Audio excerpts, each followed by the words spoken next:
மனைப்பிரிவு ஒப்புதல் fresh layout உங்கள் நிலத்துக்கு வந்து நீங்கள் மனைப்பிரிவு ஒப்புதல் பெறுவதற்கு வந்து நீங்கள் விண்ணப்பளிக்கிறீங்க.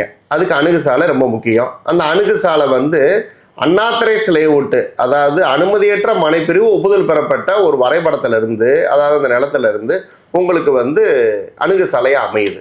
அப்போ நீங்கள் என்ன ஆவணத்தை பெறப்பட்டு நீங்கள் உங்களுடைய உத்தேச மனைப்பிரிவிற்கு வந்து நகர் ஊரமைப்பு இயக்கத்தில் சமர்ப்பிக்கணும்.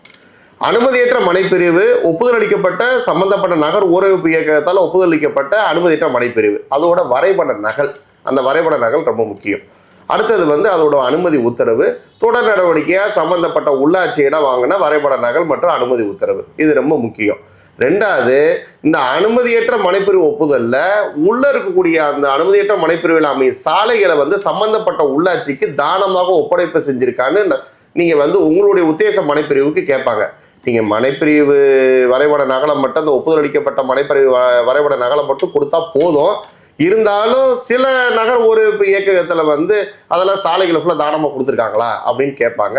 பட் நீங்கள் கொடுங்க, ஒருவேளை இருக்கான்னு பாருங்கள். அப்படி இல்லைன்னா நீங்கள் வந்து சம்மந்தப்பட்ட உதவி இயக்குனர் மேலதிகாரிகிட்ட போய், சார் எங்கள் அனுமதியற்ற மனைப்பிரிவு வந்து அது ஏற்கனவே வந்து நகர் ஊரமைப்பு இயக்கத்தால் ஒப்புதல் அளிக்கப்பட்டிருக்கு, அது என்கிட்ட இருக்குது, ஆனால் தானம்லாம் சில இடத்துல கொடுக்காம இருக்கு. ஏன்னா 2014 இல்லை 2015 இல்லை 2020 இதில் வந்து சில நேரங்களில் வந்து தானமே கொடுக்காம அனுமதியற்ற மனைப்பிரிவுக்கு ஒப்புதல் வந்து சம்மந்தப்பட்ட நகர் ஊரமைப்பு இயக்கம் வழங்கியிருக்கோம்.